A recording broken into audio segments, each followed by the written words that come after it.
Coding part में आप उस कंटेंट को उस सेटिंग के साथ स्पेसिफाई करते थे एंड देन उसके बाद आफ्टर सेविंग योर डॉक्यूमेंट आप उसी चीज को स्क्रीन के ऊपर प्रीव्यू कर सकते थे।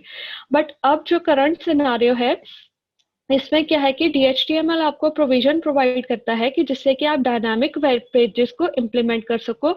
डायनामिक में क्या है कि जब हम कहते हैं कि आप एग्जीक्यूशन टाइम पे इस चीज को अगर मैं टेक्निकल टर्म्स में स्पेसिफाई करती हूँ that is known as running environment, कि जहां पे आप अपनी आउटपुट को प्रीव्यू कर रहे हो इन अ फाइनल मैनर, तो आप वहां पे भी जाके किसी भी तरीके की चेंजेस को परफॉर्म कर सकते हो। अब जैसे आज की डेट में आप अपने ऑनलाइन फॉर्म्स भरते हो, ठीक है, किसी भी तरीके के फॉर्म भर रहे हो, चाहे आप +1 के लिए भर रहे हो, +2 के लिए भर रहे हो, अपनी ग्रेजुएशन के लिए भर रहे हो, तो अगर आपसे गलत इमेज अपलोड हो जाती है तो आप क्या करते हो, उसको दोबारा से अपलोड कर देते हो और वही सेम चीज आपको स्क्रीन के ऊपर रिफ्लेक्ट होती है। तो इसी पेज को हम या इसी तरीके के सिनारियो को क्या बोलते हैं, डायनामिक वेब पेजेस। तो इसी चीज को अगर मैं HTML में करना चाहूँ तो without changing my source code मैं ये चीज अकम्प्लिश नहीं कर सकती।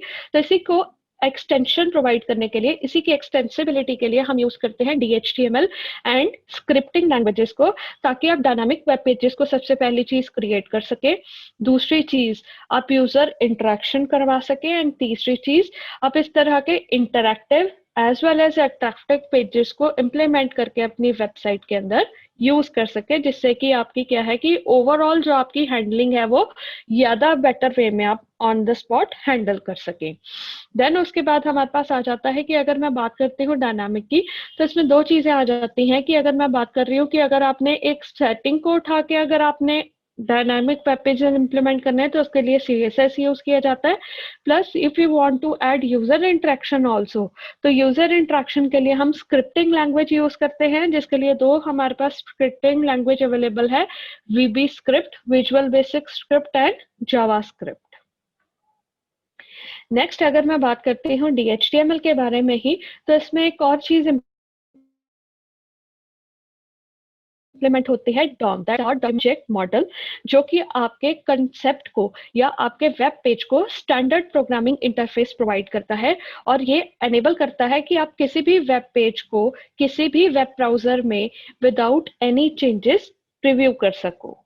और इसमें क्या है कि आप प्लगइन्स ज्यादा इंस्टॉल कर सकते हो, जिससे कि आप अपनी एक्सटेंशन को और एक्सटेंडेड वे में विद न्यू फीचर्स आप आगे चल के इम्प्लीमेंट कर सको। अब अगर मैं बात करती हूँ इसके फीचर्स की, एक तो सबसे चीज उसके नाम में ही है कि आपके नॉर्मल या स्टैटिक वेब पेजेस को डायनामिक वेब पेजेस बना देता है। और जनरली हम DHTML को यूज करते हैं कि हम किस तरह के इफेक्ट्स को या किस तरह की कह लो कंसेप्ट को यूज करने के लिए हम यूज करते हैं। सबसे पहले हमारे पास आता है कि अगर मैंने एनिमेशन के रिगार्डिंग या एनिमेटेड वेब पेज बनाना है या कोई भी छोटी सी गेम, अब छोटी सी गेम में आ जाता है कि अगर आप ऑनलाइन टिक टैक टो खेल रहे हैं या कुछ भी ऐसे गेम चेस खेल रहे हैं, तो उस तरीके वेब पेजेस को डिजाइन करने के लिए हम as compare to HTML we definitely prefer DHTML। या फर्दर आपने कोई भी छोटी सी एप्लीकेशन बनानी है, जैसे अगर आपने ऑनलाइन किसी भी चीज को परचेज करना है, आप ई-कॉमर्स की या ई-गवर्नेंस की अगर आप कोई भी कंसेप्ट को इम्प्लीमेंट कर रहे हैं तो उसके हम DHTML यूज करेंगे। अब ये है कि जिस तरीके से अब मैं बात कर रही हूँ कि अगर मैंने स्क्रिप्टिंग लैंग्वेज की बात करनी है, तो स्क्रिप्टिंग लैंग्वेज में आपको प्लगइन्स, अब प्लगइन्स इम्प्लीमेंट करके यूज करो। अगर ब्राउजर को इसकी कोई एक्सटेंशन की या इसकी कोई कोड को यूज कर सकते हैं। देन उसके बाद इसमें हमारे पास में नेक्स्ट आ जाता है कि आपको डिफरेंट इवेंट्स और मेथड। अब इवेंट क्या हो गया कि अगर सिंगल यूजर अगर क्लिक कर रहा है, सिंगल क्लिक कर रहा है, डबल क्लिक कर रहा है या फर्दर आपके कंटेंट को सिलेक्ट कर रहा है, माउस रोल ओवर कर रहा है, तो इस इवेंट पे अगर आप कोई भी आगे चल के कोडिंग या कुछ भी यूजर को नोटिफाई करवाना चाहते हैं तो आप इस तरह के फीचर को भी अपनी वेबसाइट में ऐड करवा सकते हैं। और मोस्ट लास्टली जो हमारे पास आता है कि एक तो आपके अट्रैक्टिव वेब पेजेस बनेगी भी, बट इंटरैक्टिव। इंटरैक्टिव कैसे हो गया कि यूजर जब इंटरेक्शन कर रहा है, आपके वेब पेज पे क्लिक कर रहा है, तो उसको कोई ना कोई आपकी तरफ से मैसेज आ रहा है, तो आपका वेब पेज अट्रैक्टिव तो था ही, साथ के साथ आज की डेट में आपने उसको इंटरैक्टिव भी बना दिया, जैसे कि यूजर को उस एनवायरनमेंट में काम करने के लिए कंपैटिबल, उसके लिए आपने इस तरह के का एनवायरनमेंट जनरेट किया। देन उसके बाद अगर मैं बात करती हूँ कि HTML, DHTML, अगर हम इसी को कंसेप्ट को लेके चले CSS और फर्दर स्क्रिप्टिंग लैंग्वेज में, तो यहाँ पे अगर मैं बात करती हूँ DHTML की, तो इसमें HTML क्या है, जनरली कंटेंट बेस्ड होता है। इसी तरीके से अगर मैं CSS की बात करती हूँ तो ये क्या है, जनरली डिपेंड करता है प्री डिफाइंड सेटिंग्स पे, कि अगर आपने अपने किसी भी कंटेंट की सेटिंग को लॉक कर दिया या किसी भी सेटिंग को एक बार डिफाइन कर दिया कि इसकी सेटिंग है, इसकी अपीयरेंस ऐसी ही आएगी। लास्टली हमारे पास स्क्रिप्टिंग लैंग्वेज जनरली क्या होता है, यही मैनिपुलेट करती है HTML को कोड को और DHTML के या CSS के कोड को, और उसी के अकॉर्डिंगली आप एक यूजर इंटरेक्टिव वेब पेज को जनरेट कर सकते हैं। नेक्स्ट उसके बाद हमारे पास आ जाता है कि DHTML का सबसे बड़ा एग्जांपल यही, या हम उसका एडवांटेज यही कह सकते हैं कि आप किसी भी वेब ब्राउजर के लिए DHTML में एप्लीकेशन को डिजाइन कर सकते हैं। देन उसके बाद हमारे पास आ जाता है कि without connection to the server आप किसी भी तरीके की यूजर की जो भी वैल्यू है, मतलब कोई भी इनपुट है, उसको आउटपुट में कन्वर्ट करवा सकते हैं। और लास्टली हम इसमें जो सबसे मेजर हमारे पास एडवांटेज आता है कि DHTML CSS सपोर्ट करती है।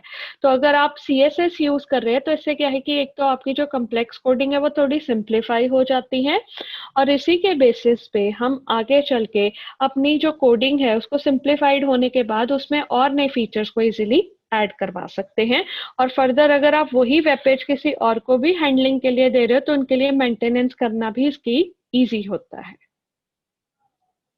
अब यहाँ पे हम HTML के बारे में अच्छे से पढ़ चुके हैं। अब ये आपने एग्जाम्पल भी आपने देखा होगा कि अगर मैं HTML के बारे में बताना चाहूँ तो हाइपरटेक्स्ट मार्कअप लैंग्वेज, देन उसके बाद टेक्सचुअल फाइल में ही इसका कोड है वो जनरेट किया जाता है, बट उसको हम सेव हमेशा .html एक्सटेंशन से करेंगे। इसी तरीके से आपका जो DHTML का पेज है उसको भी हम .html एक्सटेंशन से ही सेव करेंगे, क्योंकि DHTML is an extension to what HTML। तो आपका ये नॉर्मली अगर मैंने पेज जनरेट करना है, ये एग्जांपल हम पहले भी डिस्कस कर चुके हैं जहां पे हमने कोड लिख के इसको एग्जीक्यूट करा था। देन उसके बाद अगर मैं बात करती हूँ CSS की, तो CSS में हमारे पास क्या आ जाता है कि अगर कोई भी एलिमेंट है, अब एलिमेंट को आपने किसी भी तरीके की प्रॉपर्टी या उसकी कोई भी आगे चल के आपने वैल्यू सेट करनी है, यू वांट कि वो वैल्यू आगे चल के या उसकी सेटिंग कभी भी छेड़ी ना जाए, तो उसके लिए हम यूज करते हैं कैस्केडिंग स्टाइल शीट। आपने एक बार जो स्टाइल मेंशन कर दिया उसी स्टाइल को आप मल्टीपल टाइम्स अपने वेब पेज पे अप्लाई कर सकते हैं, और वो कोडिंग आपको बार बार देने की जरूरत नहीं है। सिर्फ वन टाइम कोडिंग है, आपने सिर्फ उसके रेफरेंस देके उस कोडिंग को अपने वेब पेज पे स्पेसिफाई करना है, जिससे कि सबसे पहली चीज आपकी कोडिंग सिंप्लीफाई होगी। दूसरी चीज, आपको सेटिंग बार बार कोडिंग में स्पेसिफाई नहीं करनी पड़ेगी। तीसरी, आपका जो वेब पेज है वो ज्यादा फीचर्स के साथ डिस्प्ले होगा, which makes it more interactive. Then उसके बाद हमारे पास कैस्केडिंग स्टाइल शीट में दो टाइप्स आ जाती हैं। First one is internal and second one is external. Internal में ये इसको हम इनलाइन भी बोलते हैं, जहाँ पे आपकी स्टाइल या फर्दर अगर मैं बात करती हूँ कैस्केडिंग स्टाइल शीट, और आपका content one single web page पे होगा। और अगर मैं बात कर रही हूँ एक्सटर्नल की, तो आपकी cascading style sheet is another document, and then उसके बाद जो आपकी कोडिंग है, आपका HTML का पेज है या आपका वेब पेज है, दैट इज अनदर डॉक्यूमेंट। आप दोनों डॉक्यूमेंट्स को कंबाइन करके एक डॉक्यूमेंट जनरेट करवा रहे हो, जिसमें आपकी CSS की सेटिंग्स को वो अप्लाई करेगा। देन उसके बाद मेरे पास नेक्स्ट, अगर मैं इसी की बात करती हूँ कि अगर मैंने CSS को इम्प्लीमेंट करना है कोडिंग की फॉर्मेट में, तो इसके लिए जैसे हम HTML में यूज करते थे स्टाइल टैग्स, इसी में हम यूज करते हैं स्टाइल टैग, जिसमें आप हमेशा मेंशन करोगे type equals to text slash CSS। That means कि आपकी जो CSS यानी कि कैस्केडिंग स्टाइल शीट में आप जो भी सेटिंग्स अप्लाई करवा रहे हो, that gonna be applied on a text.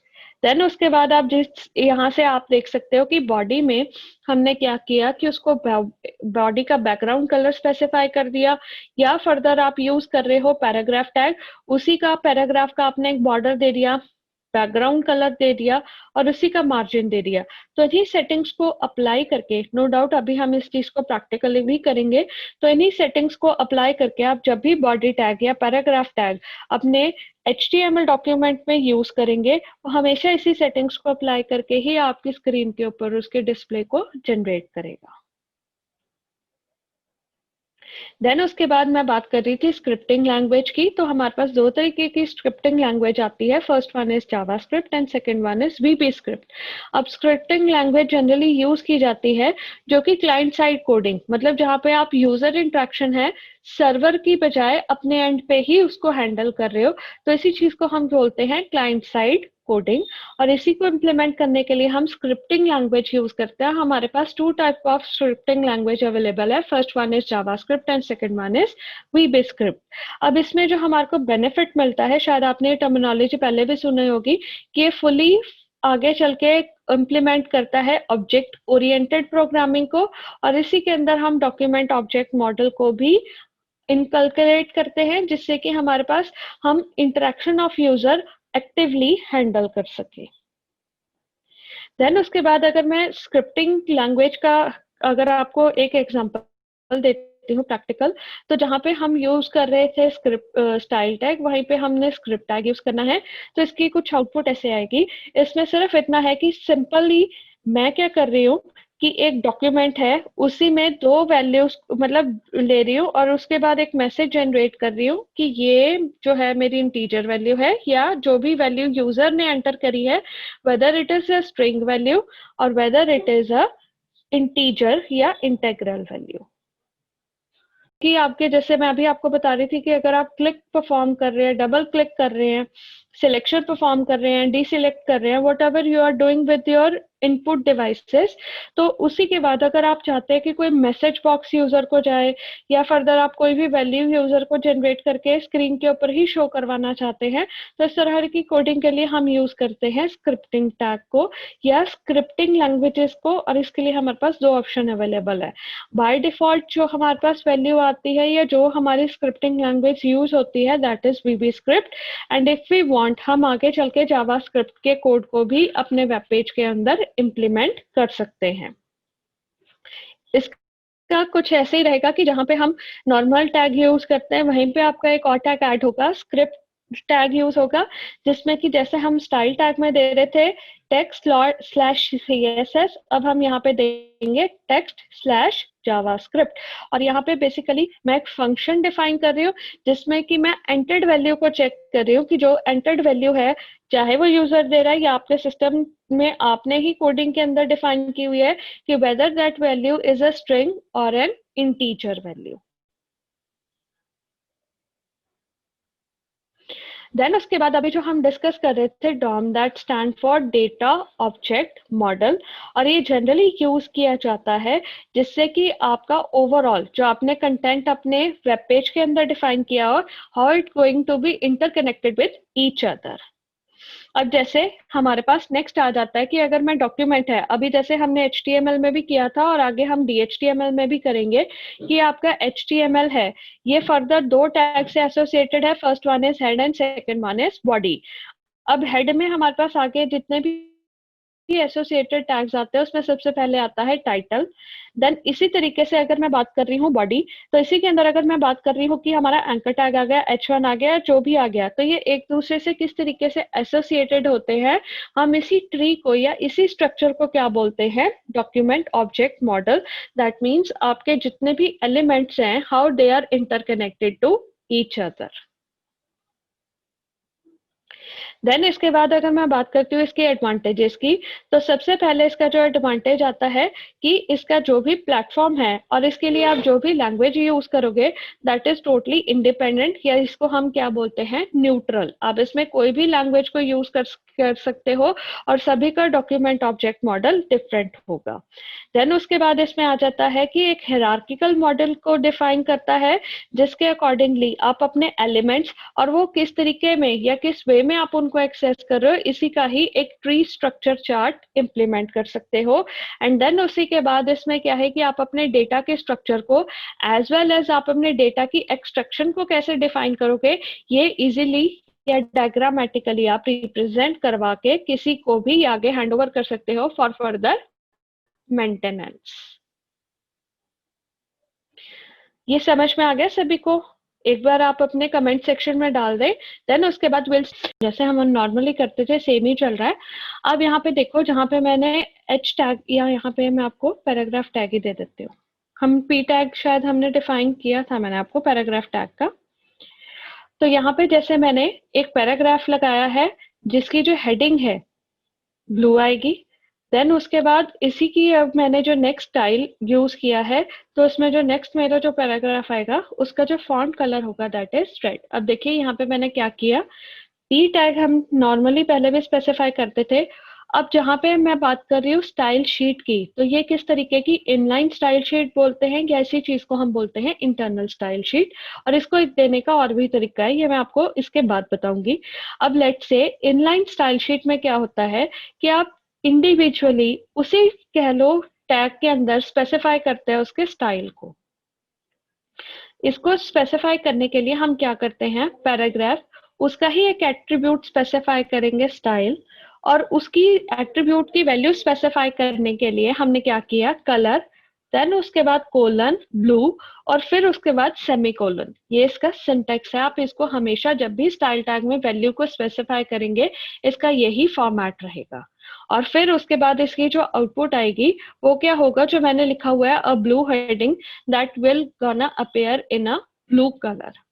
Then उसके बाद सेम ही मैंने एक और पैराग्राफ लगाया जिसमें कि मैंने उसका कलर दे दिया रेड, और फिर उसके बाद अ रेड पैराग्राफ। तो यहाँ पे आपको जो ये वर्डिंग है ये आपको रेड कलर में अपीयर होगी। अब देखो इसकी आउटपुट कुछ ऐसी रहेगी।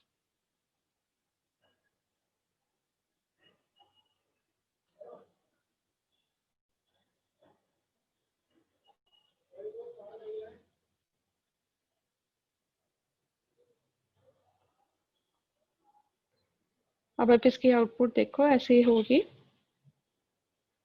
ये देखो।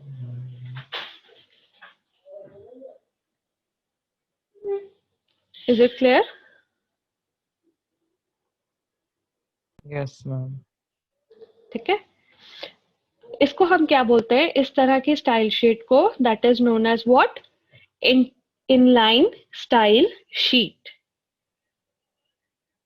ठीक है, तो इससे हमारे पास क्या होता है कि हमारे पास अब लेट से मैंने किसी भी तरीके की कोडिंग को या फर्दर मैंने किसी भी तरीके के टैग को अगर एक स्पेसिफिक सेटिंग ही देनी है, उसमें क्या चाह रही हूँ कि आपकी, अब जैसे मैंने यहाँ पे एक ही पैराग्राफ को अगर सेटिंग देनी होती तो मैं दे सकती थी, बट यहाँ पे चाहती हूँ मैं जितने भी पैराग्राफ्स आ रहे हैं उनको डिफरेंट डिफरेंट स्टाइल दूं। तो इसके लिए मैंने ये कोडिंग को अप्लाई किया। अब नेक्स्ट उसके बाद जो हमारे पास आने वाला है उसमें है कि जब मैं स्टाइल टैग लगा रही हूँ, अभी तो मैंने क्या किया था, स्टाइल एट्रीब्यूट यूज किया था to specify coding for one single tag only.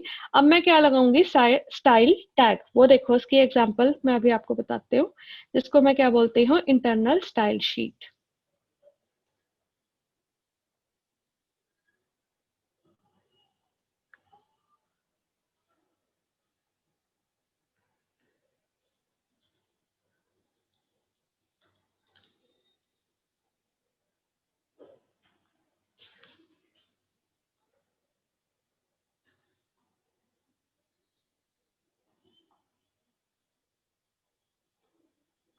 ताकि जैसे मैंने H1 टैग यूज कर रही हूँ या P टैग यूज कर रही हूँ, इसी के अंदर मैंने स्टाइल एट्रीब्यूट दिया था, राइट। अब मैंने क्या किया, आपकी जो स्टाइल, क्योंकि अब यहाँ पे क्या है कि मैं एक से ज्यादा प्रॉपर्टी स्पेसिफाई करने लगी हूँ, राइट। अब यहाँ पे मैंने क्या किया कि रादर देन आप उसको इसमें डाल रहे हो स्पेसिफिक टैग्स में, मैंने उसको कहाँ पे डाल दिया, हेड सेक्शन में। और उसके लिए क्या यूज किया, स्टाइल टैग। अब जैसे मैंने बॉडी है उसको बैकग्राउंड कलर दे दिया पाउडर ब्लू, ठीक है, या फर्दर आप इसको यहाँ पे भी पिंक कर सकते हैं। देन उसके बाद अब जब भी आप H1 को यूज करेंगे टैग को, अब इसी के बाद मैं आपको 2 बार यूज करके बताऊंगी, उसका कलर हमेशा फॉन्ट का ब्लू आएगा। और जितनी भी बार आप P टैग को यूज करेंगे, पैराग्राफ टैग को, उसके फॉन्ट का कलर हमेशा रेड आएगा। अब जैसे मैं यहाँ पे एक ही बार यूज किया हुआ है, लेट्स से उसको मैं 3 टाइम्स यूज कर रही हूँ। ठीक है, और इसमें स्पेस जनरेट करने के लिए हम यूज करते हैं BR tag. BR tag. That stand for break. तो ये क्या करेगा, एक स्पेस पोजीशन या स्पेस कैरेक्टर ऐड कर देगा, जिससे कि आपका जो भी कंटेंट है वो नेक्स्ट लाइन में अपेयर होना शुरू हो जाएगा। बच्चे कोडिंग समझ में आ गई सभी को? अब देखो इसकी आउटपुट कुछ ऐसी रहेगी।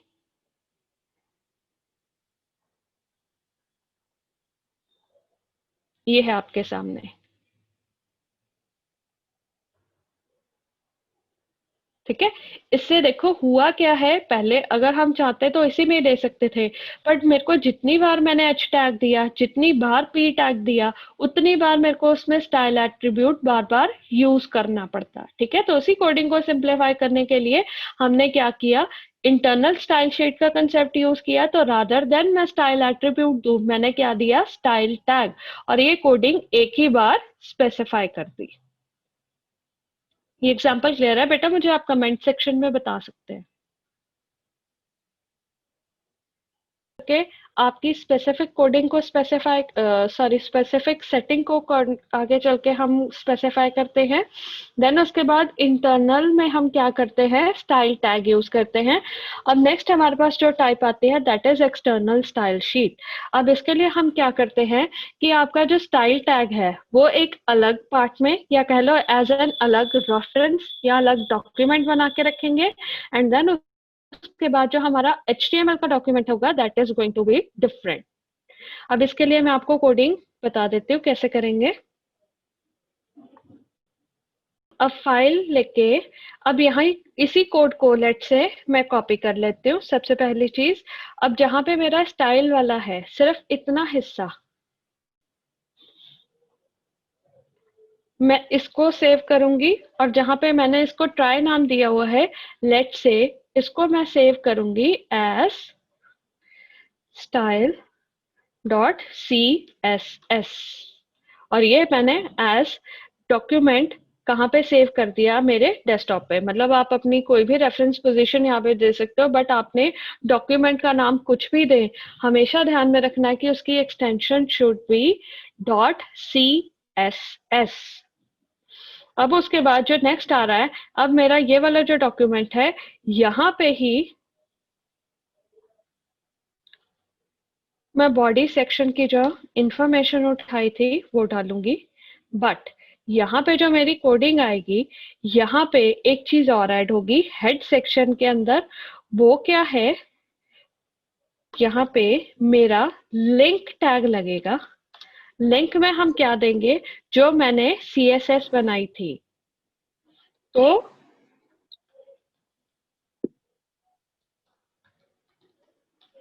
इसकी कोडिंग कुछ ऐसी रहेगी।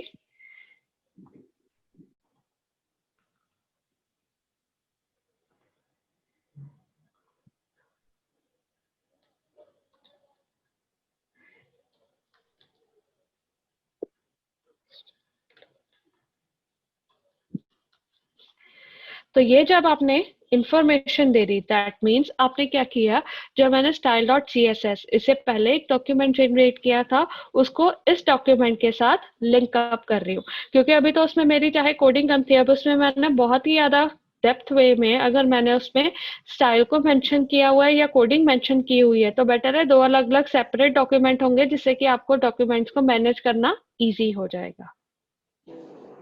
अब इसी को मैं सेव एज करूंगी मेरे HTML रेफरेंस के साथ। अब मैंने इसको नाम दे दिया लेट्स से try.html।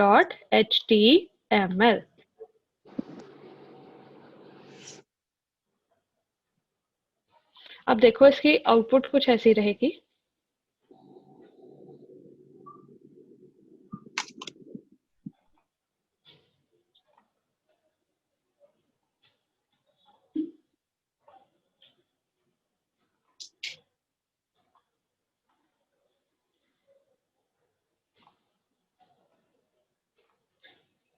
बच्चों एक बार मैं आपको ना स्क्रीन शेयर करती हूँ, ये डॉक्यूमेंटेशन को ना प्रॉपर करके। CSS बनाया था, ठीक है, और अभी आपके सामने मैंने ट्राई डॉक्यूमेंट बनाया था। तो यहाँ पे आपका ट्राई डॉक्यूमेंट क्या है, वेब पेज, और ये देखो स्टाइल शीट बेसिकली है। CSS बेसिकली क्या बन चुकी है, एक रेफरेंस कोडिंग बन चुकी है जिसको आप आगे चल के यूज करोगे। और जब मैं इसको एग्जीक्यूट करवाती हूँ तो आपके पास एग्जाम्पल का आउटपुट कुछ ऐसा आएगा। इज इट क्लियर बेटा? आप कमेंट सेक्शन में डाल सकते हैं। तीनों टाइप्स क्लियर होगी। First one we have discussed, inline, second one internal and third one is external। ये तीनों आपको अच्छे से समझ में आ गई हैं? Just let me know. आप अपने कमेंट सेक्शन में मुझे आपके, हम जनरली क्या यूज करते हैं, आपको मैं एक बार इसकी कोडिंग शेयर कर देती हूँ।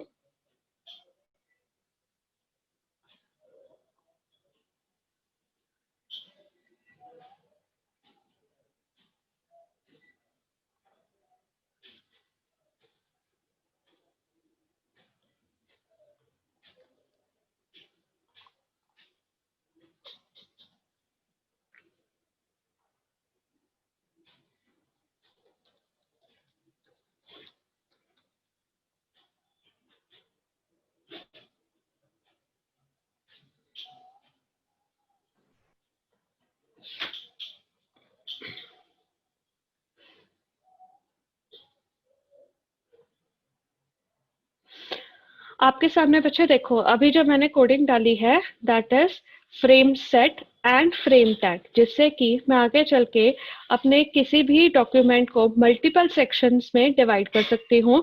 और उससे मुझे क्या फैसिलिटी अवेलेबल होगी कि इन मल्टीपल सेक्शन में मैं मल्टीपल वेब पेजेस को इंसर्ट कर सकती हूँ। अब लेट से इसी के अंदर मैंने क्या किया कि जिस तरीके से मैंने दो डॉक्यूमेंट्स बनाए हुए हैं या एक ही डॉक्यूमेंट लेट से बनाया हुआ, उसी को ही डिस्प्ले करना चाह रही हूँ जो मेरा ट्राई वाला है। तो इसके लिए मैंने क्या किया कि यहाँ पे try.html और यहाँ पे लेट से मैंने यहाँ पे इमेज जो है लेट से डाल दी pic3.html। तो इसी को जब मैंने सेव किया, इसकी आउटपुट कुछ ऐसी होगी।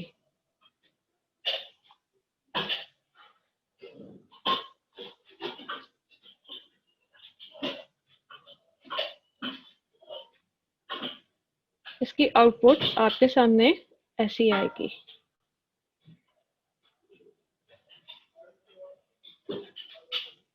तो यहाँ पे देखो मैंने क्या किया, कोडिंग देखें आप दोबारा से। मैंने क्या किया हुआ है कि अपने डॉक्यूमेंट को multiple number of rose and columns में डिवाइड किया। दैट मीन्स आपके पास, मैं आपके साथ पूरी स्क्रीन ही शेयर कर देती हूँ जिससे कि आपको आउटपुट भी साथ के साथ समझ में आएगी। अब देखो यहाँ पे हमारे पास आउटपुट कुछ इसकी ऐसी आ रही है। तो मैंने क्या किया, दो कॉलम्स में डिवाइड किया। फर्स्ट वाली इतनी जो सेपरेशन है ये क्या है 20%, और इतनी जो सेपरेशन है ये क्या है 80%। तो ये क्या हुआ, मेरे कॉलम्स में मैंने डिवीजन की थी 20 और 80 फिर। देन उसके बाद इसमें मैंने क्या किया, रोज में 100 और 200 दिया हुआ है। ये कौन सी आ रही है आपकी, ये वाली डिवीजन। जो फर्स्ट यहाँ पे हेडिंग वाली इंफॉर्मेशन आ रही है ये फर्स्ट डिवीजन है, और जहाँ पे मैंने जिफ लगाई है सेकंड डिवीजन है। और यहाँ पे 100 और 200 का मतलब क्या है कि ये मैंने पिक्सल वैल्यू ली हुई है। या आप इसको परसेंटेज में मेंशन कर सकते हैं या आप इसको पिक्सल में भी कर सकते हैं। अब इसी चीज को लेट से मैंने 1000 कर लिया। अब आप देखो इसकी आउटपुट कैसी रहेगी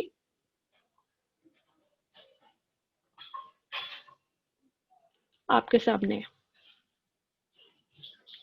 तो इससे क्या है, आप मल्टीपल सेक्शंस में अपने इस स्क्रीन को डिवाइड कर सकते हैं, जो कि अलाउ करता है आप मल्टीपल वेब पेजेस को अपनी स्क्रीन के ऊपर शो करवा सकते हैं in one single container, and that single container we known as frame set. और इंडिविजुअल फ्रेम में क्या वैल्यू डिस्प्ले होगी, इसके लिए हम यूज करते हैं फ्रेम टैग को। तो यहाँ पे देखो मैंने फ्रेम टैग का आपको कंसेप्ट समझा दिया, जहाँ पे नंबर ऑफ रोज में और नंबर ऑफ कॉलम्स में मैं अपने सेक्शन को डिवाइड कर रही हूँ। अब देखो यहाँ पे क्या कर रहा है कि वो फर्स्ट वाली, अब जैसे मैंने ऊपर भी लेट से लगा देती हूँ फ्रेम टैग। अब मैंने यहाँ पे सिर्फ और सिर्फ रोज को कि फर्स्ट रो में फ्रेम सेट के थ्रू जो मैंने वैल्यू इंसर्ट की वो यहाँ वैल्यू रिफ्लेक्ट होगी, जो सेकंड फ्रेम टैग लगा के मैंने वैल्यू डिस्प्ले करवाई है वो इसमें रिफ्लेक्ट होगी। अगर मैं फ्रेम टैग यहाँ पे भी दे देती हूँ तो फर्स्ट 20th पार्ट में क्या आएगा, सेकंड 20th पार्ट में क्या आएगा, वो चीज मैंने स्पेसिफाई कर दी। अब देखो इसकी आउटपुट आपके सामने कुछ ऐसी होगी।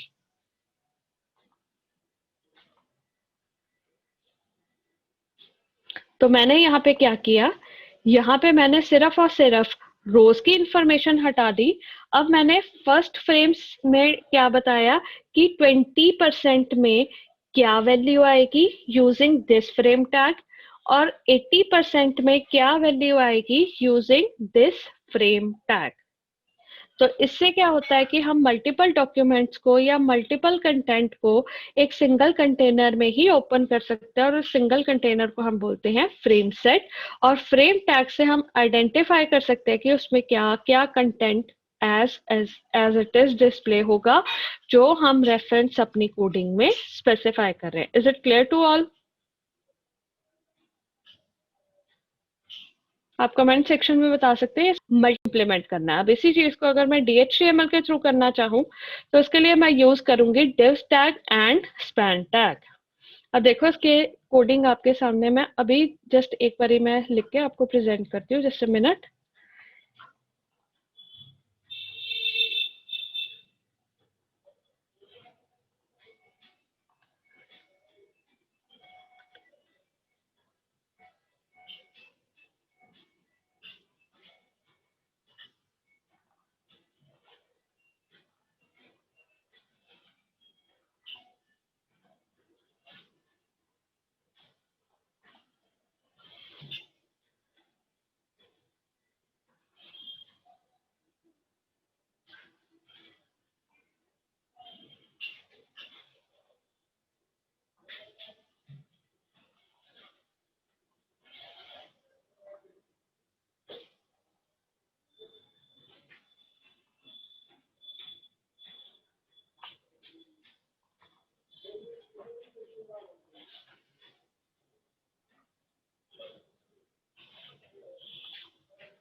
अब देखो आपकी स्क्रीन के ऊपर मैंने इस कोडिंग को स्पेसिफाई किया है। अब यहाँ पे जनरली मैंने क्या किया, एक और कंसेप्ट यूज होता है क्लासेस का। अब क्लासेस का बेसिकली क्या होता है कि यहाँ पे लेट से एक तो आप एट्रीब्यूट यूज करते हो स्टाइल का। अगर आप क्या करना चाहते हो कि अगर आपने स्टाइल टैग के बजाय आप क्लासेस का कंसेप्ट यूज करते हो, तो आप क्या कर सकते हो कि उसी क्लास को एक स्पेसिफिक टैग के अंदर इम्प्लीमेंट कर सकते हो, एक स्पेसिफिक टैग के साथ लिंक कर सकते हो, जिससे कि वो सारे मल्टीपल प्रॉपर्टीज को आप यहाँ पे ऐसे इस तरीके से स्पेसिफाई कर सकते हो। तो मैंने क्या किया, स्टाइल टैग लगाया। अब स्टाइल टैग के अंदर मैंने क्लास बनाई। अब ये क्लास क्या है, इस क्लास को आप किसी भी टैग के अंदर इम्प्लीमेंट कर सकते हो। तो इससे क्या है कि आप यहाँ पे स्पेसिफिक टैग की बजाय क्लास नेम दोगे, जिसकी सेटिंग उस टैग के ऊपर अप्लाई होगी जहाँ पे आप इस क्लास की रेफरेंस दे रहे हो, सबसे पहली चीज। देन उसके बाद मैंने माई डिव नाम की एक क्लास बनाई, जिसमें कि मैंने बैकग्राउंड कलर उसका लाइट ब्लू दे दिया। एंड देन उसके बाद मैंने ये बताया कि उसका जो टेक्स्ट होगा that is always aligned in a centre manner. Style tag close किया, देन उसके बाद मैंने बॉडी बनाई। अब यहाँ पे देखो मैंने डिव टैग यूज किया। अब डिवीजन टैग का काम क्या होगा, ये भी आपके डॉक्यूमेंट्स को मल्टीपल सेक्शन में स्प्लिट करेगा। पर जिस तरीके से आपने फ्रेम सेट में देखा था आपको बॉर्डर लाइन शो कर रहा था, यहाँ पे बॉर्डर लाइन आपको डिस्प्ले नहीं होगी, बट स्टिल आप उसको डिवीजन में ही डिस्ट्रीब्यूटेड हुआ महसूस करोगे। अब नेक्स्ट उसके बाद मैंने क्या किया कि इसमें मैंने क्लास लगा दी। अब H2 ले रही हूँ कि यहाँ पे जो इसकी हेडिंग है वो div एलिमेंट की, और फिर उसके बाद मैंने पैराग्राफ में लगा दिया कि this is some text in a div element. अब जब मैं इसकी आउटपुट की बात कर रही हूँ तो इसकी आउटपुट कुछ ऐसी होगी।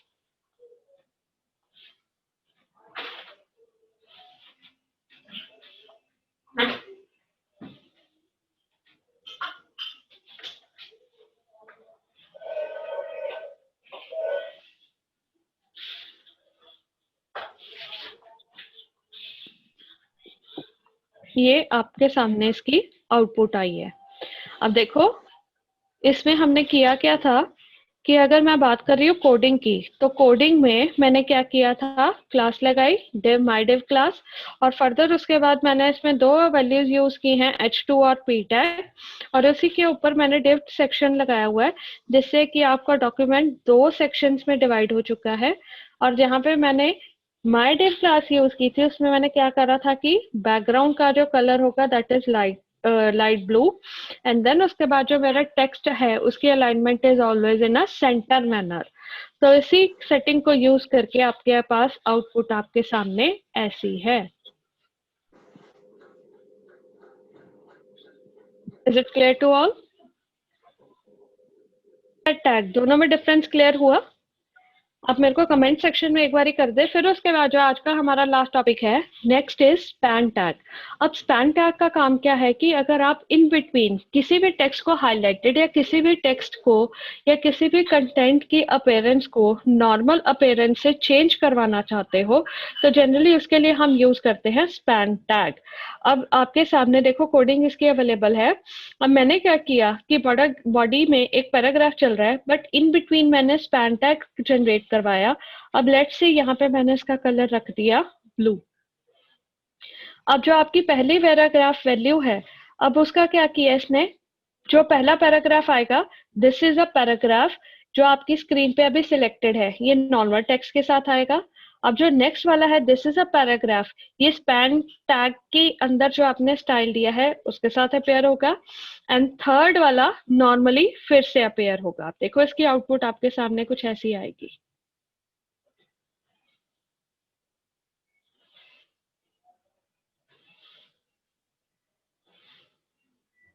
अब आप इसकी आउटपुट देखो, इसकी स्पैन टैग की आउटपुट कुछ ऐसी आएगी। जितने नंबर ऑफ टाइम आप स्पैन टैग यूज करोगे, आप चाहे इसमें स्टाइल टैग भी यूज कर लो, आप इसकी कोई भी कंटेंट की सेटिंग दे दो, बट स्पैन टैग से आप उसकी ओवरऑल अपीयरेंस अपने अकॉर्डिंगली चेंज कर सकते हो। तो ये स्पैन जनरेट करता है from normal setting to your defined setting, जो आप अपने कंटेंट को सेपरेटली देना चाहते हो। Is it clear to all? This was all about HTML, DHTML and CSS with div and span tag.